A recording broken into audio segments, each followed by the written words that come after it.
Bienvenidos a Green Room, yo soy Natasha Gargiulo. A Quiet Place Day 1 lleva a los espectadores al comienzo de la aterradora invasión extraterrestre. John Krasinski comparte cómo siempre supo que había una historia que contar sobre el primer día en New York.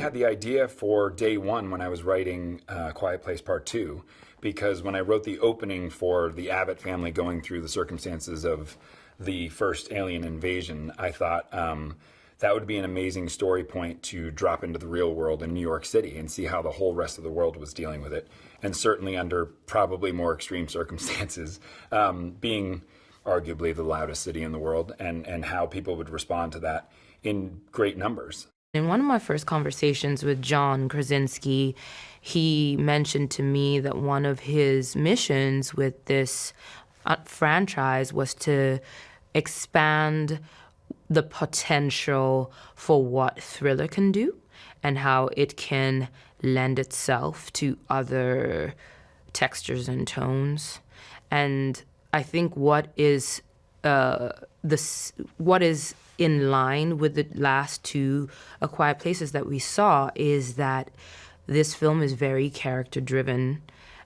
So, yes, there are creatures and yes, there are scares, but the investment is really in the characters. Lupita is one of those actresses who's going to make any single role or any single movie better, period, the end. And I think that it's because of her specificity. I think she's a very, very powerful actress, a very powerful presence. She's able to communicate such deep emotion in such a unique way, and it's just such a joy to watch. And what she did with this was not only incredibly difficult physically, but it was also incredibly difficult mentally. You know, to put yourself in that position, to be terrorized for what we did in Quiet Place 2 for about 12 minutes, she had to do for the entire movie. What is so brilliant about this concept of A Quiet Place is that an audience is really forced to survive their own thoughts as they're watching these movies because it's quiet, you know, so you have a lot of time to hear yourself.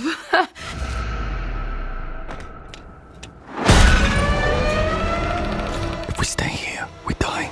I think fans can be very excited to see a familiar franchise and a familiar world that they've grown to love in a very new setting with brand new characters, and it's even quieter than before. Could you believe it?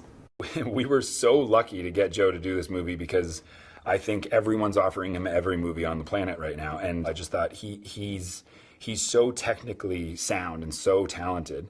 And then in this movie, yet again, it's that idea of it's very difficult to play the worst day of your life and not let it feel too big or too melodramatic.